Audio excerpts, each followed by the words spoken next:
Facultade de Económicas e tamén con estudantes de terceiro de Economía e quero pois dar a benvida a aquelas persoas de Covas e de fora de Covas que están asistindo online. Para nós é un placer ter a Anxo Calvo aquí en Ecovas, que como sabedes xa pois, os estudantes e profesores desta facultade é un centro de investigación en ciencias sociais interuniversitario, onde están involucradas as 3 universidades galegas e dos poucos centros universitarios que hai en Galiza e, desde logo, é o único que temos en ciencias sociais. De maneira que bueno, para nós é un placer hoxe ter aquí pola temática que nos une, os investigadores de Covas, e polas razóns que temos tamén, que non é solamente investigar a docencia, senón tamén transferir á sociedade o coñecemento sobre ciencias sociais, influir na sociedade, en empresas, en gobernos e demais, para facela mellor, pois hoxe temos unha destas actividades de difusión que nos trae a Anxo Calvo. Anxo, pois, ademais de ser un bo amigo e amigo desta facultade, desta universidade, é profesor da Universidade da Coruña, desde hai moitos anos, foi decano durante moito tempo da Universidade da Coruña, vicerreitor da Universidade da Coruña tamén, e desde hai un par de anos, creo, non? 2 anos, é conselleiro de Contas de Galiza. Como sabedes, eu xa vos contei que o Consello de Contas é unha institución moi importante dentro do sector público galego, porque pois encárgase de moitas cousas que nos vai contar agora a Anxo, de moitas cousas ademais que teñen importancia para os estudantes de Economía, porque aplican moitas das cousas que nos estamos vendo nas clases, non? Levan á práctica aquelas cuestións de fiscalización ou de análisis de eficiencia, de moitas cousas que vemos na clase, en particular nas clases que dou eu nesta facultade. Pero, ademais, pode ser un bon lugar para algúns de vos, non? Porque é un sitio moi interesante onde aplicamos os nosos coñecementos e en boas condicións, eu creo que laborais e facendo un bo servizo á sociedade, non? Porque o que busca o Consello é que o sector público galego funcione da mellor maneira posible, non? Que non haxa digamos que problemas de mala xestión de recursos públicos, pero non solamente xa unha cuestión de que se gasten sin chatas, senón incluso, eu creo que dando un paso máis, buscando, maior eficiencia e demais. Bueno, temos non moito tempo, sei que algúns dos que estades aquí tendes despois clase, a unha media, de maneira que marchadevos cando necesitedes, e nos continuaremos hasta o final, os que podades quedarvos perfeito, teremos tamén un anaco para falar cos que estamos aquí e cos que están fora. De acordo? Grazas, Anxo. Eu creo que falo con vos. En primeiro lugar, cómpreme agradecerlle ao profesor Lavandeira, bo amigo de hai moitos anos, pois que un ano máis me convide a participar nesta sesión cos estudantes da súa materia, servizos públicos, e neste caso tamén ampliado a través dos medios a Ecovas, que está un pouco facendo seguimento desta sesión de información. Eu veño aquí basicamente como membro do Consello de Contas, como unha actividade institucional do Consello de Contas, porque correspóndelle ao propio Consello darse a coñecer en moitos ámbitos, entre eles tamén ao ámbito da universidade, dos estudantes universitarios, en primeiro lugar, para que saiban da existencia do propio Consello, e, en segundo lugar, para que valoren como unha posible saída profesional, no futuro desenvolver a súa vida como traballadores na nosa institución. Entón, hoxe tamén, aproveitando que Xavier pediume que fixese fincapé en materias próximas á materia que el imparte, servizos públicos, díxome, home, se puderas focalizar un pouco máis no ámbito do que é auditoría operativa dentro das múltiples que desenvolvedes no Consello de Contas, pois sería seguramente de interese para os estudantes que van a asistir a sesión e tamén posiblemente para as persoas de Covas que fan o seguimento, insisto, desta sesión a través dos medios. Vale? Entón, o título desta presentación é Democracia e Transparencia, o papel de control externo na xestión pública. Bueno, este título de Democracia e Transparencia parece así un pouco pretencioso de entrada, pero é que non pode haber democracia real se non hai transparencia. E a transparencia, basicamente, se fundamenta na rendición de contas dos xestores públicos da súa xestión, do que fan, do que fixeron, do que queren facer, pero sobre todo tamén en dar información ao conxunto da cidadanía ou aos responsables, digamos, do seguimento ou da fiscalización ou do control público para que o conxunto dos cidadáns saiban se as políticas públicas pois se desenvolven ou non de acordo cos obxectivos que estaban previstos, se desenvolven de acordo con criterios de economía, do que imos falar hoxe, de eficiencia e de eficacia. Hai unha cuestión importante, cando falemos agora precisamente da avaliación do que se fai a través das auditorías operativas, no fondo estamos falando dunha expresión acuñada no ámbito anglosaxón, que é o value for money, é dicir, o valor por diñeiro, é dicir, o contribuinte paga impostos e espera que se devolva por parte dos xestores públicos algo valioso, servizos públicos, infraestructuras, etc. Bueno, pois este é un pouco o contexto no que ui, non funciona isto. Para onde teño que apuntar? A ver, estaba así.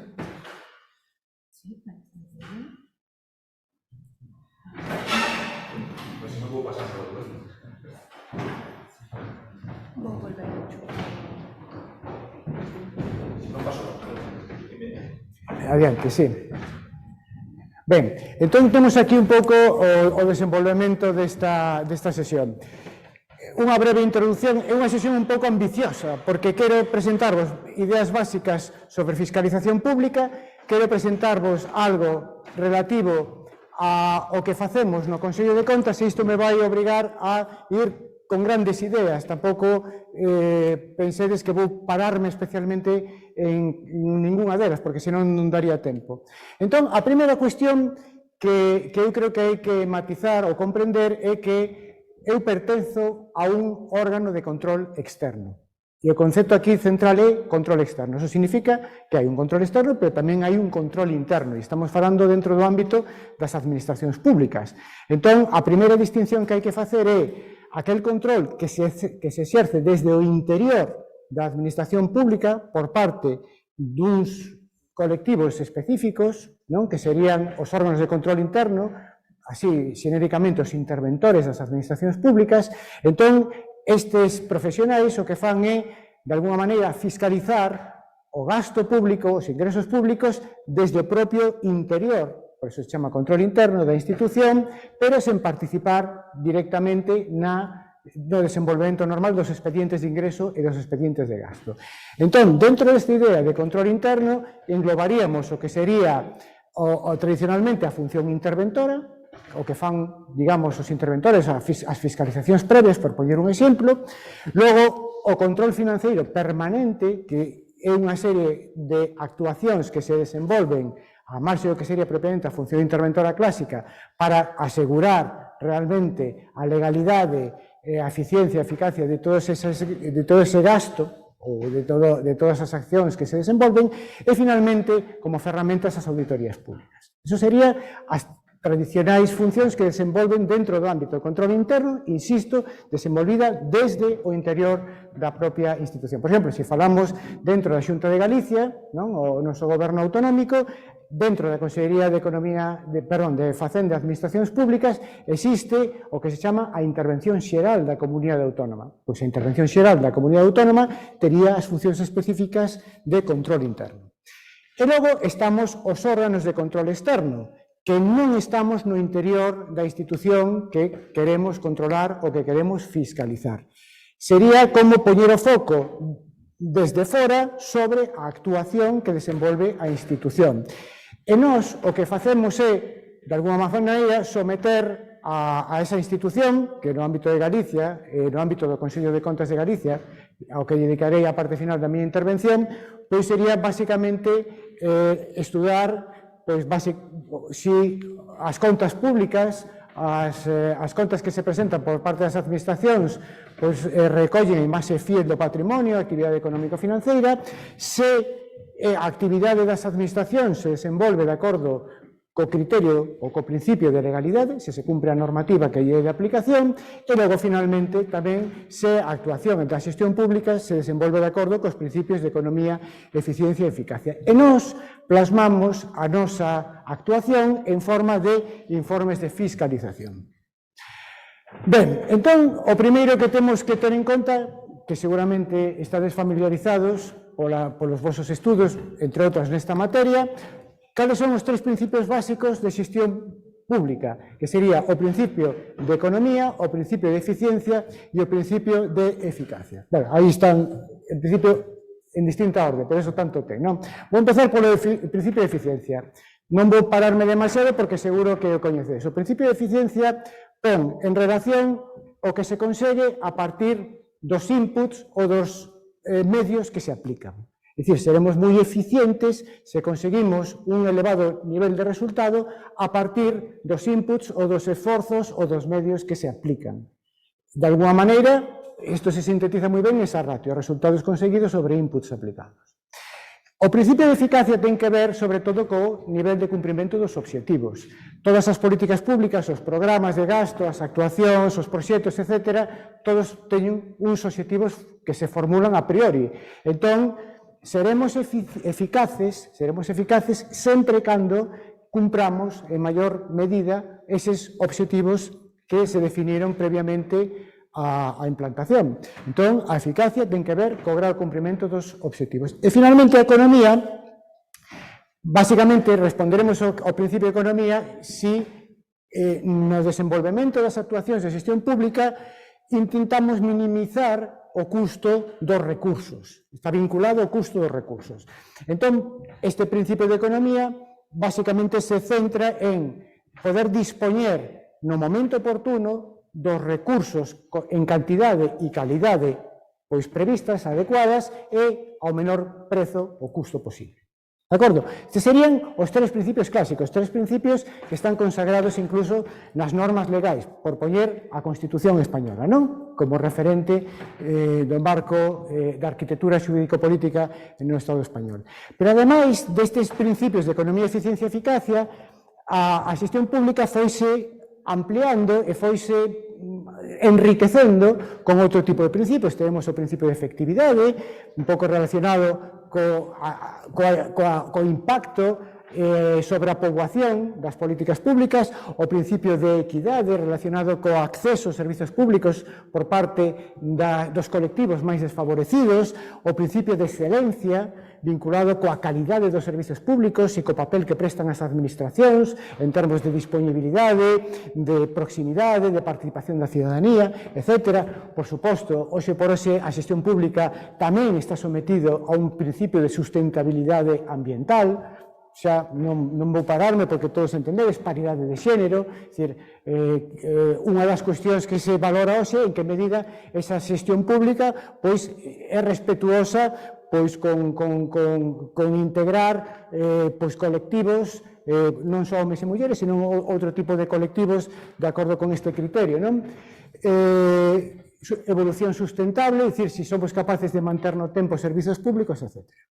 Ben, quen se encarga, entón, de realizar todas estas funcións de fiscalización para saber se a xestión pública se desenvolve de acordo cos principios de eficiencia, eficacia e economía e todos estes que acabo agora de enumerar? Pois, basicamente, as institucións de control interno, que se chama ICEX.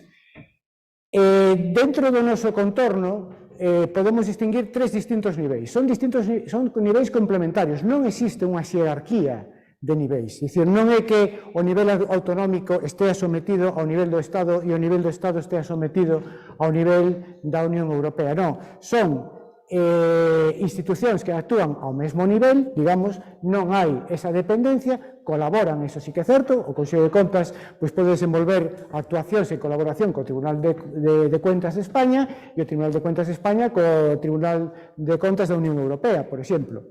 Esa colaboración existe, pero quero subliñar de que, aínda que os vexades así en tres niveis de administración diferentes, non pensedes que existe unha xerarquía entre eles. Entón, temos nas comunidades autónomas os OCEX, chamamos ICEX por OCEX, OCEX é organismos de control externo.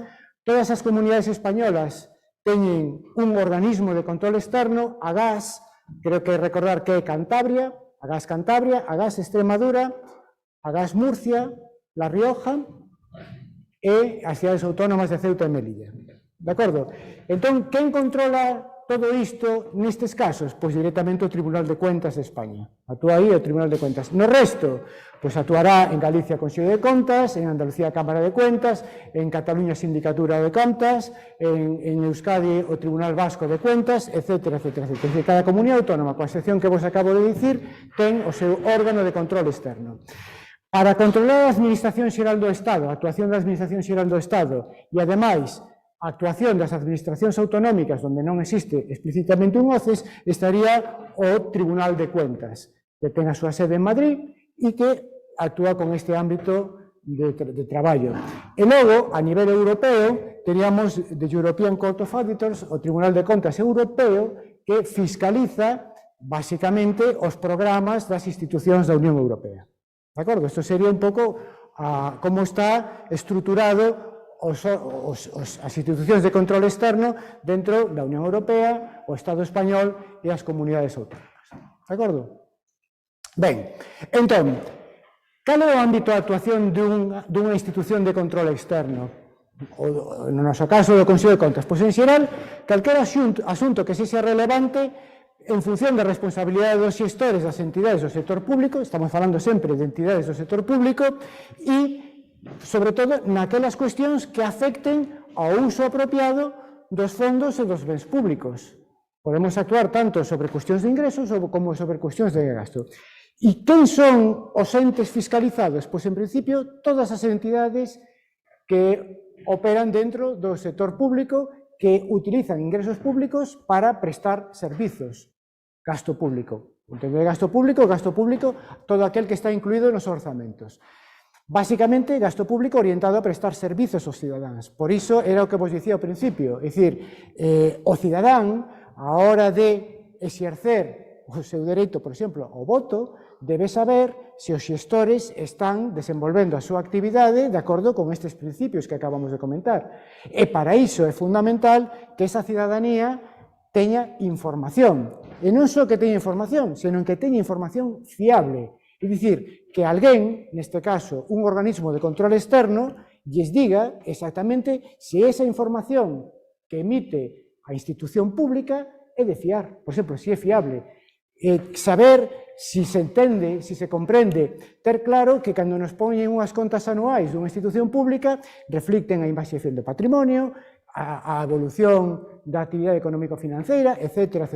Ou se, cando implantan un programa de actuación, pois ese programa de actuación cumpre ou non cumpre os seus objetivos, están facendo un uso eficiente dos servizos públicos, etc. Por iso, as entidades deben render contas sobre a súa xestión, os resultados obtidos e o uso dos recursos. Vale? Entón, entendedes por que é tan importante ese vínculo entre democracia, información e control. Por qué? Porque eso que aumenta a integridade. É dicir, nos entendemos que os órganos de control externo son particularmente importantes porque contribúen, na medida que realicen ben as súas funcións, lóxicamente, a incrementar a confianza que a cidadanía ten nas súas institucións. Eso é fundamental. Nun momento ao mellor de turbulencia política, económica, onde hai moito ruído, moito balbordo, pois ao mellor necesitamos información clara, información fiable, e entón esa é a nosa función. A información clara, a información fiable, en mans des cidadáns, permítelles tomar decisións correctas. Un pouco, esa sería a idea, non? Bueno, a fiscalización do sector público, en que consiste? Bueno, é un proceso sistemático para obter e avaliar probas. Basicamente, o que producimos, cal é o resultado, cales son os produtos, se me permitides esta expresión, dun órgano de control externo? Pois avaliacións que son independentes e avaliacións obxectivas relativas á administración e, por suposto, ao rendemento dos proxectos, políticas, programas e operacións que desenvolven as institucións públicas. De acordo? Isto sería o que nós facemos, os nosos produtos. E para quen están pensados os nosos produtos? É dicir, quen é o destinatario dos nosos produtos? Quen é o destinatario, por decir así, dos informes de fiscalización? Bueno, pois, en primeiro lugar, o órgano que nos debemos, que é o Parlamento. No noso caso, o Consello de Contas é o Parlamento de Galicia. Por tanto, o destinatario primeiro dos informes de fiscalización serían os órganos legislativos e de supervisión. É dicir, por decir así, nós traballamos para o Parlamento. E son, digamos, os representantes parlamentarios os primeiros usuarios dos nosos informes. Por qué? Porque eso lles permite facer a fiscalización parlamentaria da actuación do goberno. É dicir, o legislativo controla o executivo. En segundo lugar, non só para controlalo, sino tamén son usuarios, son destinatarios dos nosos informes os xestores públicos. Porque os nosos informes teñen a misión ou a función, ou cando menos deberían telas, de axudar, de mellorar a xestión, de identificar áreas de mellora, ámbitos onde se pode actuar con maior economía, ámbitos onde se pode actuar con maior eficiencia ou con maior eficacia. Entón, pretendemos ou aspiramos a que os nosos informes sexan útiles para os xestores. En terceiro lugar, por suposto, e botando man do título desta conferencia, pois a cidadanía en xeral, o público en xeral, é dicir, desde o cidadán que segue ao día a día a evolución das políticas públicas a un ámbito académico, é dicir, tamén os investigadores universitarios son destinatarios dos nosos informes, porque hai moita información que lles pode ser de utilidade para os traballos nos que eles están implicados, etc. Entón, vedes claro, non? É dicir, a imbricación dun órgano de control externo cos seus destinatarios. Por iso, vamos a ver dentro dun momento, os informes teñen que ser fiables, obxectivos, claros, completos, etc., etc., etc. Bueno, aquí teríamos os obxectivos dun órgano de control externo. Proporcionar información independente, obxectiva e fiable, xa non me vou parar moito, mellorar o rendemento de contas e a transparencia, sobre todo para promover precisamente a confianza da cidadanía nas súas institucións, xa que falei disto, fortalecer a eficacia dos organismos que exercen labores de supervisión xeral, neste caso, o Parlamento, os representantes da voluntade popular, funcións correctivas sobre o goberno e tamén, lóxicamente, aos xestores. Insisto, nunca esquezamos que a nosa función, porque o veremos logo a través das recomendacións que sempre aparecen nos informes, é contribuir a mellorar a xestión pública. E logo tamén fortalecer, digamos, esa mellora na xestión promovendo incentivos para o cambio. É dicir, hoxe por hoxe, a xestión pública está, como o resto da xestión en xeral, suxeita a entornos cambiantes, donde é necesario non só ir incorporando sensibilidades novas, incorporando obxectivos novos, ampliando ámbitos de actuación, incorporando, por exemplo, técnicas novas, por poñermos un exemplo, a incorporación da inteligencia artificial ao sector público, ás administracións públicas, é algo que os organismos de control externo tamén nos está facendo pensar. Por qué? Porque teremos en algún momento tamén que fiscalizar os algoritmos que están operando detrás desa inteligencia artificial, que está usándose para dar servizos á cidadanía, etc. É dicir, de alguma maneira hai que crear incentivos para o cambio, dando coñecemento, análisis completas, recomendacións que estean ben fundamentadas. De acordo? Esas serían as misións que temos como organismo de control externo. Ben, entón agora xa concretando, é dicir, sabemos o que é un OCEX, un organismo de control externo, unha institución de control externo, os tres niveis, para quen traballamos, que facemos, e agora ven, de alguma maneira, a orientación do que facemos. É dicir, que tipos de informes elaboramos. Entón, cando falamos de informes de fiscalización do sector público, xenéricamente identificamos tres tipos de informes. Informes de tipo financeiro, de tipo de cumprimento e logo operativos. E os digo neste orde porque logo vou pararme sobre todo na parte de auditorías operativas. Os informes financeiros, as auditorías financeiras, son as clásicas auditorías que tamén poden existir no ámbito privado. É dicir, cando facemos un informe de fiscalización de carácter financeiro, o que queremos é dar información acerca de se as contas públicas, os estados financeiros que renden as administracións públicas, pois reflicten a imaxe fiel do patrimonio e a actuación económico-financeira no período para o que están referidas. Pensade, por exemplo, ainda o repasaba outro día, que o Plan Xeral de Contabilidade Pública obriga a presentación de contas anuais. As contas anuais sería un balance, unha conta de resultados económico-patrimonial, un estado de cambios do patrimonio neto, un estado de fluxos de efectivo, un estado de liquidación do orzamento e unha memoria. Vale? Esas serían as contas dunha administración pública. Pois ben, alguén terá que dicir, neste caso o organismo de control externo, se todo ese contido, se toda esa información que aparece aí, pois se está elaborado de acordo cuns principios contables, digamos, ortodoxos e realmente aceptados e, por tanto, válidos para chegar ás conclusións de que iso que estamos aí lendo é certo, reflicte a imaxe fiel do patrimonio e a actividade económico-financeira desa institución. Esos serían as auditorías ou as fiscalizacións de tipo financeiro. Cumprimento, vamos á terceira. Aquí estaríamos falando de fiscalizar se a actuación das administracións públicas se desenvolve consonte a normativa que lle é de aplicación. Serían, por tanto, ver se as decisións pois foron tomadas de acordo coa legalidade. Tamén se chaman fiscalizacións auditorías de legalidade, é dicir, para comprobar cumprimento de normas. A veces hai tipos mixtos, cando unha auditoría é simultaneamente financeira e cumprimento, chamase de regularidade. Vale? E logo teríamos un terceiro tipo que serían as auditorías operativas, que un pouco foi na que Xavier me dixo que me parase especialmente nesta ocasión. Non? As auditorías operativas teñen como función avaliar se as actuacións, os programas, os proxectos, etc., as decisións, así xenéricamente, responden aos principios de economía, eficiencia e eficacia. Entón, agora xa voume centrar no que queda de presentación neste aspecto, non? Vou botar man das guías prácticas de fiscalización que utilizamos os órganos de control externo sobre a auditoría operativa.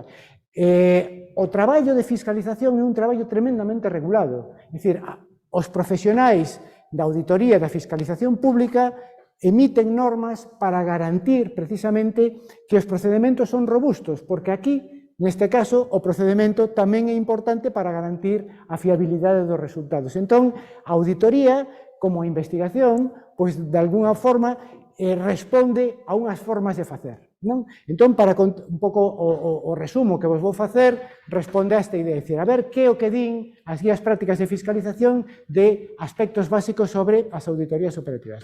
Entón, primeira cuestión, que unha auditoría operativa é unha revisión independente, obxectiva e fiable, que se centra como ámbito obxectivo sobre accións, proxectos, sistemas, operacións que desenvolven en xeral as institucións fiscalizadas. Pensade, na Xunta de Galicia, un programa de gasto.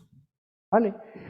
Pois queremos emitir unha opinión independente, obxectiva e fiable sobre ese programa de gasto.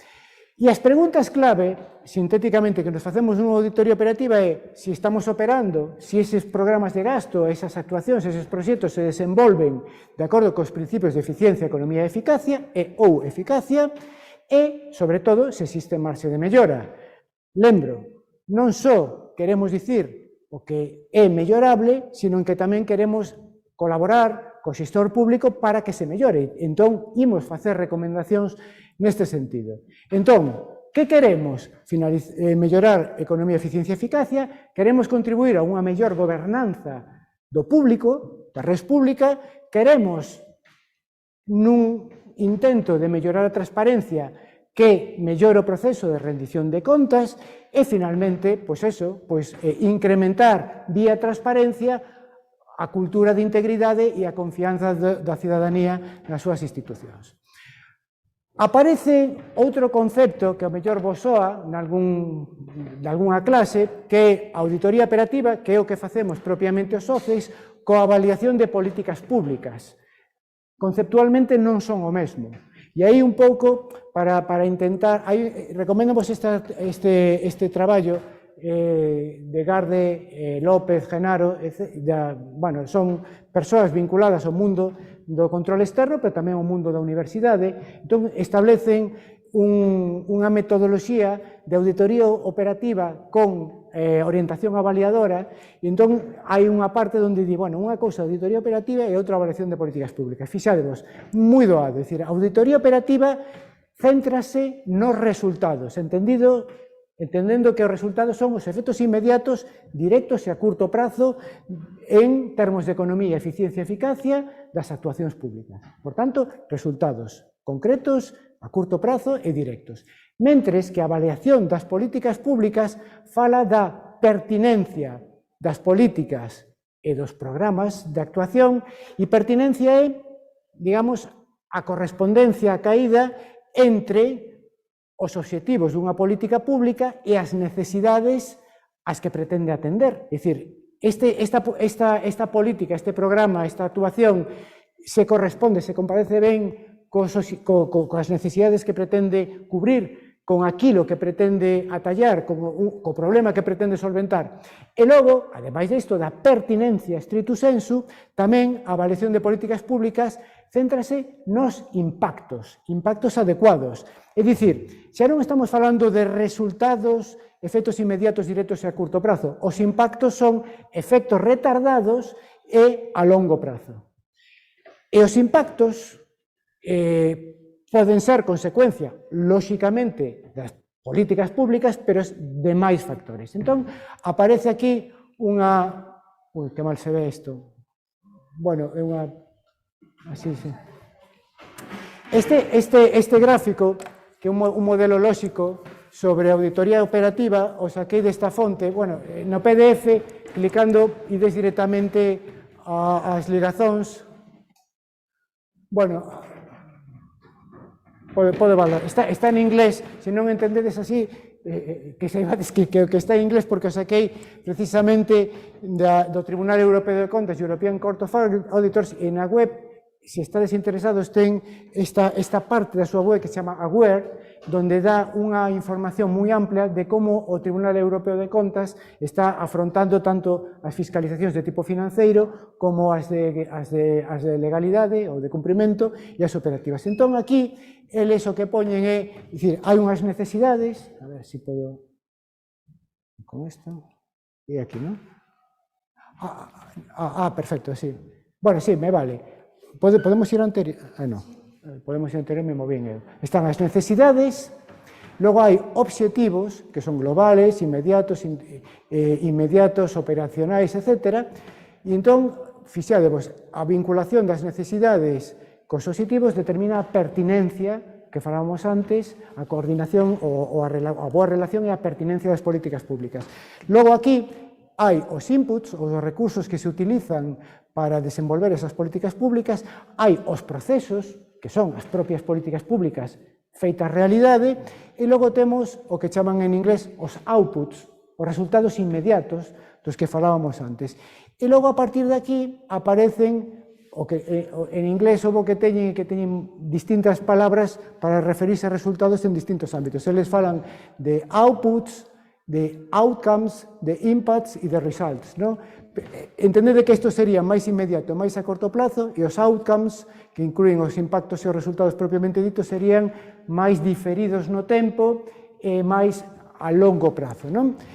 E logo, temos que ter en conta que aquí, nestes resultados máis a longo prazo, máis diferidos no tempo, hai outros factores exóxenos que están afectando, que non son controlables a priori dentro deste ámbito. Pois fixadevos, se falamos de eficiencia, teríamos que falar da relación entre os inputs e os outputs, ou como moito dos resultados máis concretos. Se falamos de eficacia, a relación entre os obxectivos e os resultados a este nivel ou a este nivel, tanto ten. E logo, se falamos de economía, dicíamos que a economía está relacionada coa minimización do custo dos recursos empregados e, por tanto, de ter unha disposición en tempo oportuno, coa calidade e cantidade oportuna e ao mellor custo posible dos inputs. Entón, aquí, para que vexades así moi rápido, vos poño tamén un exemplo que aparece na web do Tribunal Europeo de Contas, unha medida orientada á mocidade desfavorecida. Entón, temos aquí unhas necesidades que serían altos niveis de desemprego e salario e perspectivas de traballo escasas en xuventude desfavorecida, uns obxectivos que serían os obxectivos da política pública, incrementar as oportunidades de emprego, aquí os inputs empregados, financeiros, bolsas, instalacións, formadores, procesos. Que faría esta política pública? Dar cursos, proveer cursos de adestramento. Resultados, fixadevos a diferencia entre resultados e impactos. Un resultado sería o número de horas proporcionado, número de horas, resultado número de horas, ou número de estudantes que pasaron por eses cursos. Vale? Entón, avaliaremos así. Pero logo vamos digamos, a outros impactos de maior, digamos, proxección ou profundidade. Resultados, número de estudantes que atopan traballo. Xa é distinto, xa estamos falando de outra cousa. E incremento nos salarios deses estudantes. Fixadevos, e se vamos a impactos, vamos aínda alén disto, e novas empresas atraídas a esa rexión porque melloraron, digamos, as competencias desa poboación, por exemplo, ou maiores estándares de vida. Vedes? Non, claro, obviamente, se estamos falando de outcomes xa moi amplo a respecto do que serían outputs puros, hai outros factores exóxenos. Estaríamos falando de factores sociais, condicións económicas xerais, incentivos fiscais, etcétera, etcétera, etcétera, etcétera, etcétera. Bueno, pois aquí eu creo que podedes ver un pouco en que ámbito nos estamos movendo. A auditoría operativa centraríase aquí, no que sería máis concreto. Estaríamos falando de inputs, procesos que dan lugar a outputs, o sea, se comparamos inputs con outputs, eficiencia. Se analizamos as condicións dos inputs, economía, e para falar de eficacia, pois relación entre os inputs que temos aquí e os outputs e os resultados. Non, eficacia, perdón, non. Eficacia, o nivel de cumprimento dos obxectivos, perdón, me estaba liando con eficiencia. Nivel de cumprimento dos obxectivos, de acordo? Entón, vedes aí, se falamos de avaliación de políticas públicas, entón xa damos o salto, ampliamos o foco e damos o salto xa a outcomes en termos de impactos, etc. E a outros, digamos, con outra profundidade. Entón, economía, eficiencia e eficacia. Eficacia, subliño, grado de cumprimento dos obxectivos. Bueno, pois, non sei como vamos de tempo, ao mellor temos que ir rematando, non? Sí. Bueno. Teño clase, desafortunadamente ahora, pero podemos continuar un maraquiño. Vale, un cuarto de hora, mellor. Ou menos. 10 minutos. 10 minutos, ben. Bueno, o proceso de auditoría operativa xa vou ir moi rápido, xa non me vou parar, en calquera caso tampouco me preocupa en exceso, porque a presentación está aí a disposición de todos e ademais están as fontes. Entón, quen teña maior interese por avanzar ou profundar nisto, pois aí ten toda a información. Bueno, hai que planificar a auditoría, hai que, lóxicamente, desenvolver os labores que se planifican, hai que emitir un informe e logo hai que facer o seguimento das recomendacións. Vale? Entón, moi rápido, en que consiste a planificación? En primeiro lugar, avaliar a auditabilidade, é dicir, saber se ese tema, hai que escoller un tema de auditoría e saber se ese tema é auditable, é dicir, se é abarcable, non? De acordo con esta metodoloxía. Hai que comprender ben o tema auditado, hai que, isto é difícil, definir os obxectivos e as preguntas de auditoría, é dicir, hai que saber exactamente que é o que queremos saber, en que queremos centrarnos. Hai que definir o alcance da auditoría. Que é o alcance da auditoría? O alcance normalmente se define por o ámbito temporal, é dicir, que período de tempo imos auditar, o ámbito subxetivo, a quen imos auditar, o ámbito obxectivo, que imos auditar, que política, que programa de gasto, e incluso se engade un cuarto ámbito, que sería o ámbito territorial, onde imos aplicar a nosa auditoría, onde imos centrarnos, non? Eso sería o alcance. Por tanto, ámbito obxectivo, subxectivo temporal e ás veces incluso territorial ou espacial. Establecer os criterios de auditoría, isto é fundamental. Os criterios de auditoría son as normas en función das cales un auditor vai poder emitir unha opinión. É dicir, vai establecer normalmente, de acordo coa entidade auditada, digamos, o criterio en función do cal vai determinar se responde a un criterio de eficiencia, eficacia, economía, etc. É dicir, vai sustentar a súa opinión como auditor en función dun indicador, dunha norma, dun criterio, non? E insisto, isto ten que estar acordado, así o din as normas de auditoría, co auditado. Logo, evidentemente, se xa sabemos que preguntas queremos contestar, cales son os criterios, deberemos establecer os métodos para obter evidencia, porque ao principio conteivos que isto era un proceso sistemático para obter evidencias e sobre esas evidencias sustentar unha opinión de auditoría. Entón, cales son os métodos? E logo, unha boa xestión do proxecto, revisión, aprobación do plan, etc. E todo un proceso, digamos, formal.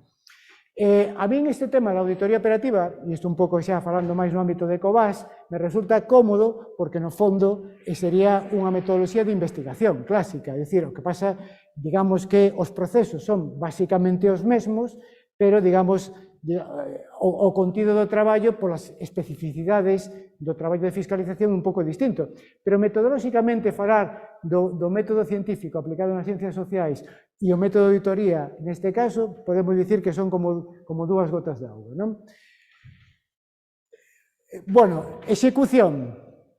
Unha vez que temos fixados os criterios de auditoría, o que debería ser, e obtemos as evidencias de auditoría, é dicir, o que é en realidade, comparamos como debería ser co que é en realidade, pois podemos chegar a un achado de auditoría, é dicir, o que é en comparación co que debería ser.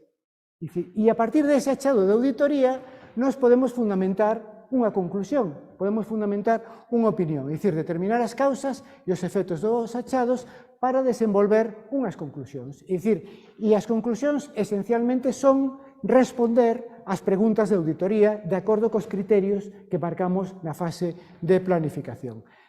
Conclusións, auditoría en base ás preguntas. E aquí podíamos engadirlle, como veremos a continuación, na seguinte fase, as seguintes fases o tema das recomendacións. A execución. Na execución, dicía eu que poñer en práctica todo o que se planificou. E eu chamaría estou extractando moito, estou facendo un super resumo, é dicir, en execución eu poría o foco sobre os riscos de auditoría. Que é o risco de auditoría? Pois o risco de auditoría é a posibilidade de que o auditor non chegue a unha conclusión equivocada, o sea, perdón, que chegue a unha conclusión equivocada, é dicir, que por información errónea, por metodoloxía errónea, por o que sexa, realmente as conclusións non se correspondan coa realidade. Eso sería o risco de auditoría. Aquí tedes os principais riscos: conclusións erróneas, información desequilibrada, escaso nulo valor engadido para os usuarios. Imaginemos que atopamos o achado de auditoría, bueno, pues está moi ben para nós, pero realmente pouco útil. Bueno, pues é un risco, é dicir, estivemos gastando tempo en cuestións que ao final non llevan a ser demasiada utilidade para o usuario. Dificultade para ter información de calidade, un análise insuficiente, omisión de información, a existencia de fraude, uso abusivo de recursos, prácticas irregulares, é dicir, eso tamén é un risco que existe, e complexidade sustancial ou sensibilidades políticas, outro posible risco. Ten en conta que normalmente, cando se emite, bueno, agora o vedes na situación actual, vedes que automáticamente, cando aparece un problema, unha administración pública sempre nos pon a nós como escudo, ou a oposición nos pon tamén como ariete. Unhas veces somos escudo e outras veces somos ariete. É dicir, non, este contrato xa o viu o Consello de Contas. Non, este contrato está na prensa. Xa o viu o Tribunal de Cuentas. Bueno, pois eso, vedes que hai, pois lóxicamente hai complexidade e incluso hai sensibilidades políticas, etc. Estos son riscos de unha auditoría operativa que, lóxicamente, a ver, estes riscos coñécense e xestionanse. Hai que identificar os riscos, en primeiro lugar, e hai que establecer mecanismos para mitigar eses riscos. Vale. Os informes. Bueno, pois os informes teñen que ser adaptados ás necesidades dos destinatarios, en primeiro lugar, teñen que ser integrais, equilibrados, é dicir, non podemos, aínda que se atope nos pode parecer mellor ou peor, pois temos que manter un estilo equilibrado na redacción, non? Convincentes, oportunos, en tempos aquí seguramente temos que mellorar moito os órganos de control externo, a veces os informes están demasiado afastados no tempo dos feitos, non? Entón aquí sí que hai un campo de mellora grande, amigables, dicir, non emitimos informes coa intención de ferir a ninguén. Eu subliñei na miña intervención de que aparte de detectar cousas, achados da auditoría, ten que ser útil para mellorar a xestión, por tanto, teñen que ser amigables, teñen que ser claros, e adaptados ás necesidades. Hai unha parte que é importante no informe, as recomendacións, é dicir, a parte de chegar ás conclusións, non paramos aí, dicíamos que queríamos mellorar a xestión pública, entón, hai que facer recomendacións. Que é o que hai que facer e por qué? É dicir, estas son as preguntas que nos facemos cando emitimos recomendacións, onde se necesitan facer cousas, quen sería o responsable de facelos, cales son as accións propostas que resolverán os problemas que se detectan e se esas accións que se propoñen poderían ter algún efecto negativo. É dicir, e sobre todo, para emitir recomendacións, a veces os xestores, eu creo que hai que ser empático cos xestores, non? Hai que ser empático, non é chegar aí e dice, bueno, ustedes non fan ben isto, non fan ben o outro, non fan ben tal. Claro, eso a touro pasado, e así desde fora todo somos, hai que ser empáticos. Entón, as normas de auditoría dinos, mira, teñen que ser smart, non? É unha palabra intelixentes, non? Traídas do inglés, pero que significa smart? Son unhas siglas específicas, specific, medibles, acadables, achievable, relevantes e time-bound, é dicir, limitadas no tempo. É dicir, esas serían as características dunha boa recomendación. É dicir, non é chegar ali e, bueno, a ver, porque tamén alguén podería avaliar, digamos, a aplicabilidade, a especificidade, é dicir, non vale dicir, bueno, que se cumpra a lei. Bueno, que se cumpra a lei, por suposto, tienen que ser útiles para os xestores.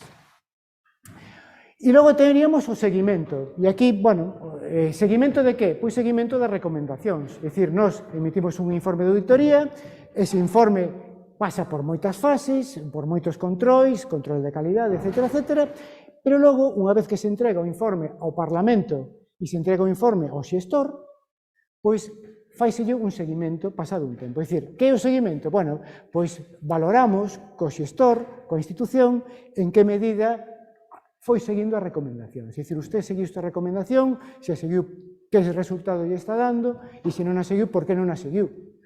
Porque que isto xa non é aplicable, ou que isto tiña sentido naquele momento, pero agora xa non ten sentido. Bueno, pois isto é unha parte moi importante. Por que? Porque ese seguimento tamén, de alguma maneira, vemos se o noso traballo, no ámbito de mellorar a xestión pública, ten sentido ou non ten sentido. Vale?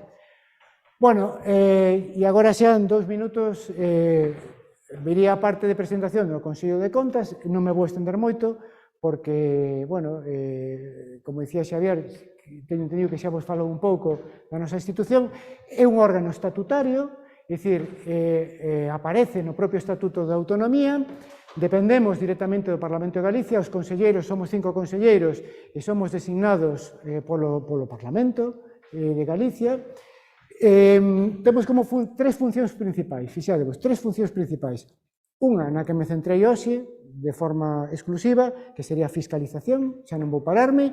Outra que temos desde o ano 2015 de prevención da corrupción, é dicir, traballamos, colaboramos coas institucións públicas en materia de prevención da corrupción para fortalecerse esa idea de integridade, de cultura de transparencia, bueno, pois para, sobre todo a través de traballar con eles na mellora dos seus organismos, dos seus métodos de control interno, e logo teríamos outra función que sería asesoramento ao Parlamento de Galicia en materia económico-financeira.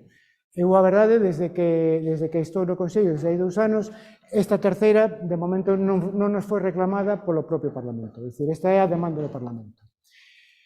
E isto é importante, exercemos a función con plena independencia e sometemento ao ordenamento xurídico. Aínda que os conselleiros, digamos, o noso cargo ten orixe no Parlamento, pero logo, por debaixo de nós, por aquí, existe, o vou poñer aquí, fixadevos, isto sería o posto dun conselleiro, unha conselleira, e isto sería, digamos, o departamento, é dicir, hai uns equipos de auditoría que son os que fan o traballo de auditoría, é dicir, temos auditores, técnicos de auditoría, axudantes e auxiliares. E aquí era onde eu vos quería facer unha proposta, é dicir, valorade dentro das vosas saídas profesionais a posibilidade de integrarvos nuns destes equipos de auditoría. É dicir, é unha saída interesante, os que teñades vocación polo servizo público, os que teñades vocación pola mellora das institucións, pois este é un ámbito de traballo sumamente interesante, me parece a mí, non? Neste momento, pois o Consello de Contas está estruturado desta maneira, vos dicía que somos cinco conselleiros, hai un que exerce as funcións de coordinación, que é o presidente, que lle chamamos o conselleiro maior, e logo hai como que sería coordinación, non? Básicamente goberna a casa por dentro, non? E tamén desenvolve algúns, ten nes residenciadas as funcións de prevención da corrupción, bueno, coordina ese ámbito, pero logo tamén desenvolve informes de fiscalización concretos, por exemplo, os de Fondo de Compensación Interterritorial e os fondos europeos entran dentro do ámbito de traballo do Conselleiro Maior. E logo temos o Conselleiro de Conta Xeral, para entendernos, as consellerías, o que sería a espiña vertebral, a columna vertebral da Xunta, un conselleiro para os Sergas, para o Servicio Galego de Saúde. E por que os Sergas ten un conselleiro? Porque os Sergas xestiona o 40-42% do orzamento da comunidade autónoma. Moito diñeiro. Entón, e moita complexidade tamén.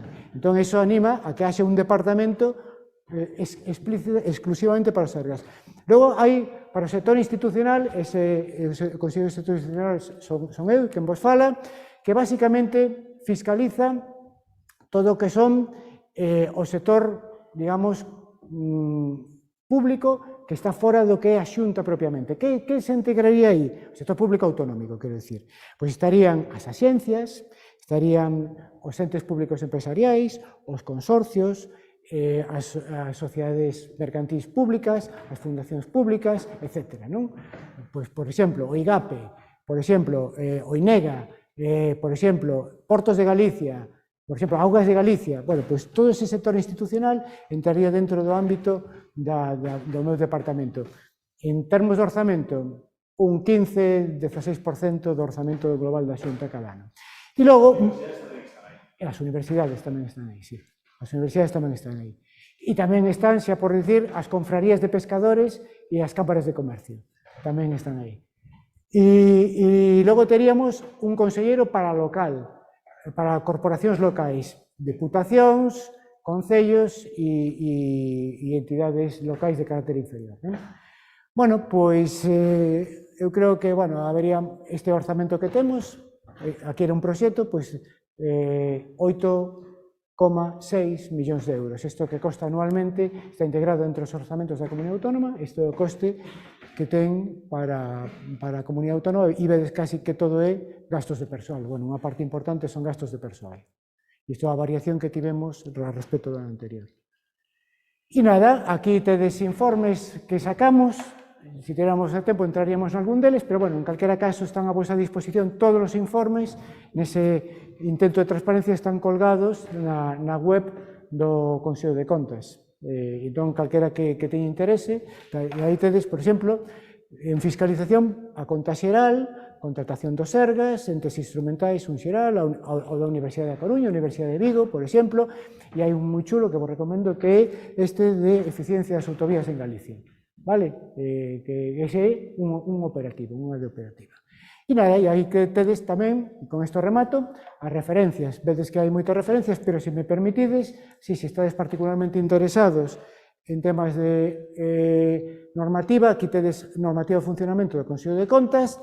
Este documento é cunha guía metodolóxica para a aplicación do enfoque evaluador a auditoría operativa, as guías de auditoría que utilicei para facer este resumo e logo finalmente webs interesantes que sería a nosa do Consello de Contas e a o Tribunal Europeo de Contas, que tamén está o Tribunal de Contas de España e outros tribunais de contas, pero bueno, esas son as que utilicei para esta presentación.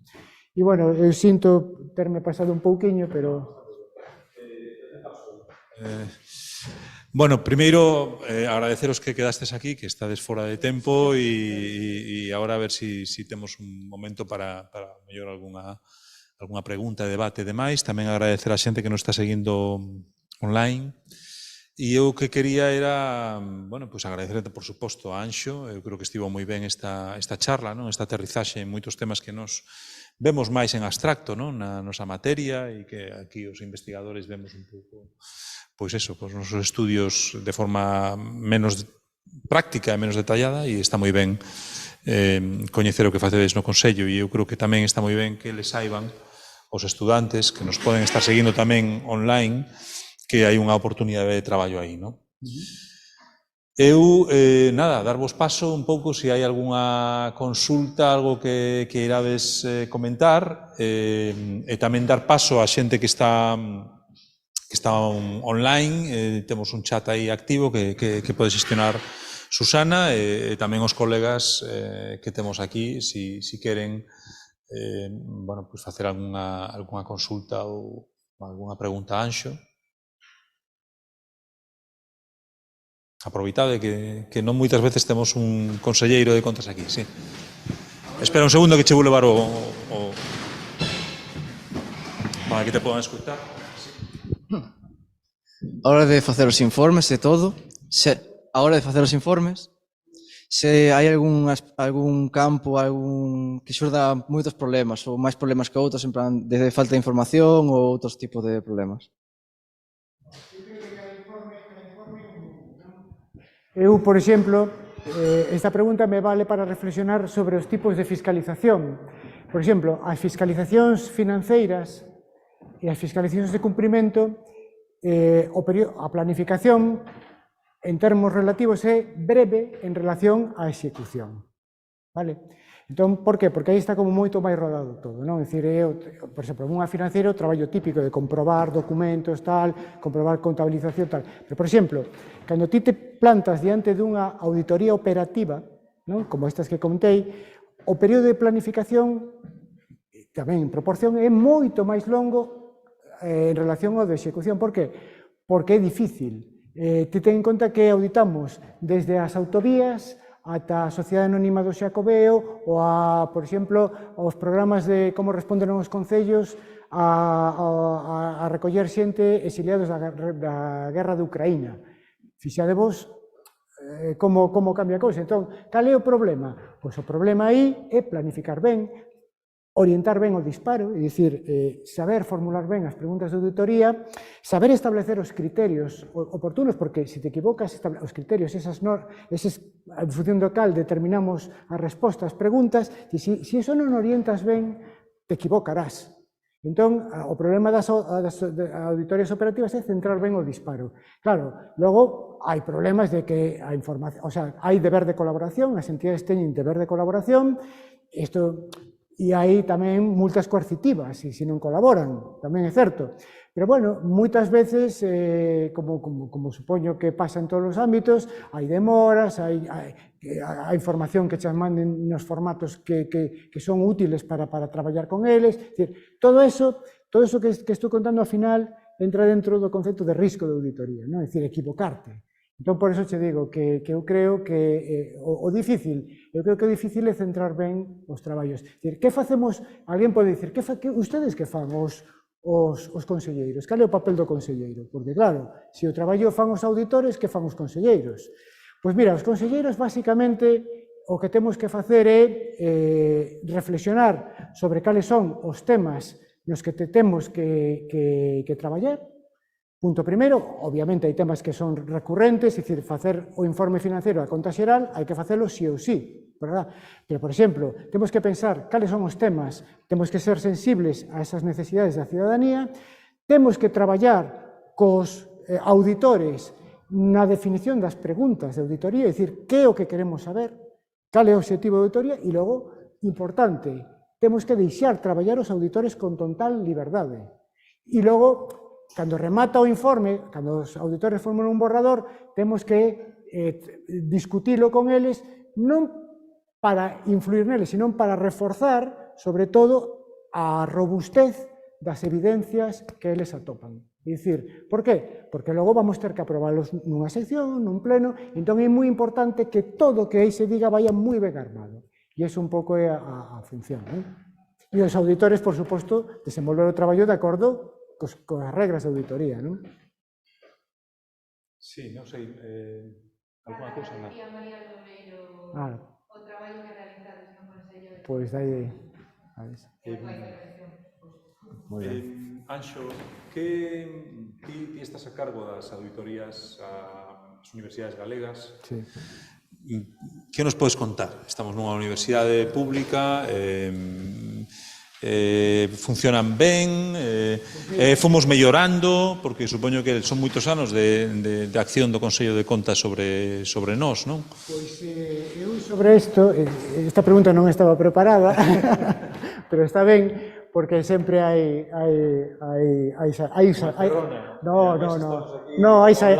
saída, sempre hai saída. Pois mira, no ano 21, o Consello de Contas publicou un informe bastante interesante sobre cada unha das universidades de Galicia.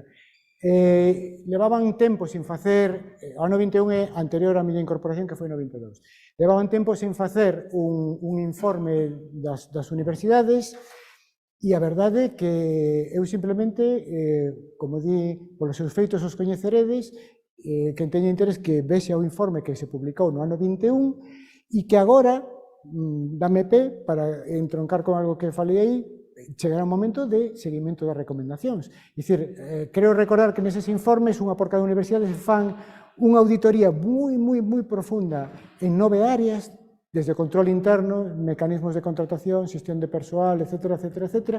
Dá moita información sobre como están as universidades galegas ao ollo dos auditores e logo formula unha serie de recomendacións de mellora. E agora, precisamente, en algún momento caerá, de feito, o levamos no Plan Anual de Traballo do ano 24, neste Plan Anual de Traballo, o seguimento das recomendacións ás universidades. É dicir, a pregunta é como están, pois eles terán dentro duns meses que un pouco explicar ao Consello de Contas se esas recomendacións que se fixeron no ano 21, como as levan, se as aplican, se non se aplican, porque tamén está o principio de aplicas ou explica por que non, é dicir, porque son recomendacións. Entón, bueno, eu creo que aí vamos ter, probablemente entre uns meses, unha boa...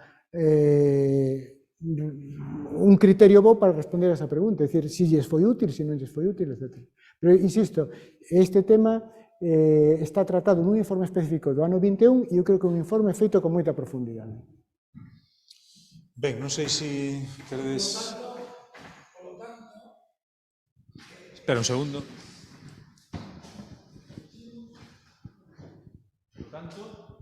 Polo tanto, decidides o plan de traballo, casi o muestreo, ¿no?, de traballo, o decides en digamos, debate dentro dos conselleiros, do ámbito dos conselleiros de contas, e aí decidides que plans especiais de actuación vades a desempeñar durante o ano seguinte. É así, non? Esa é a decisión subxetiva. Bueno, un pouco semellante ao que podría...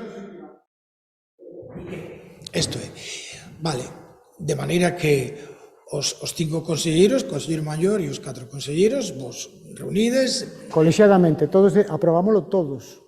Sí, e elaborades un plan de actuación que implica seleccionar en que ámbitos e en que organismos vades a proxectar o traballo de control e auditoría ese ano. Porque senón, imaginar unha auditoría universal é totalmente imposible.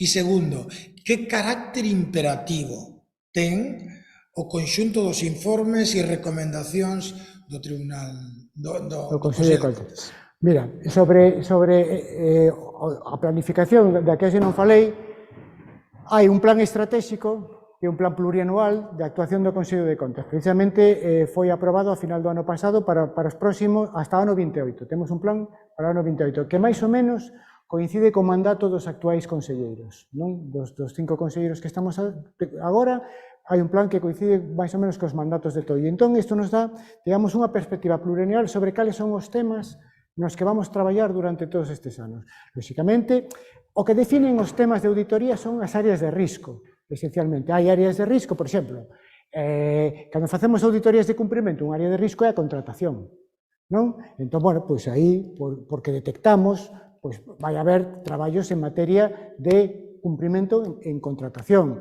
Pois, por exemplo, hai outros informes que son recurrentes. Temos que facer todos os anos a conta xeral da comunidade autónoma ou a conta xeral do sector local. Sempre se cumpren. Logo, o Parlamento tamén nos encarga cousas. O Parlamento di, ustedes teñen que auditar este tema. Entón, por exemplo, o informe da miña área, ou digamos o informe de todos os anos da miña área, que é unha visión global do sector institucional, ese ven un mandato do Parlamento, por exemplo.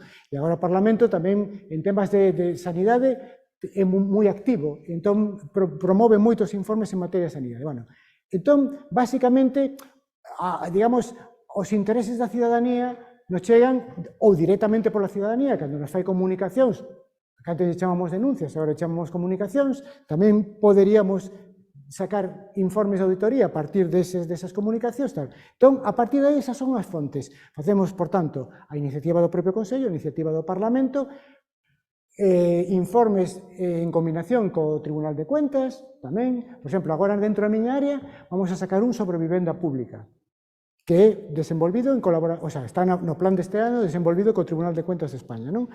Que todas as comunidades autónomas, entón vai ser interesante. Anualmente sacamos un plan anual de traballo, como concretamos eso para este ano, e aí discutimos os conselleiros, a ver, bueno, digamos, a área de risco, a oportunidade, os medios que vai requirir, eso, e ao final unha decisión colexiada.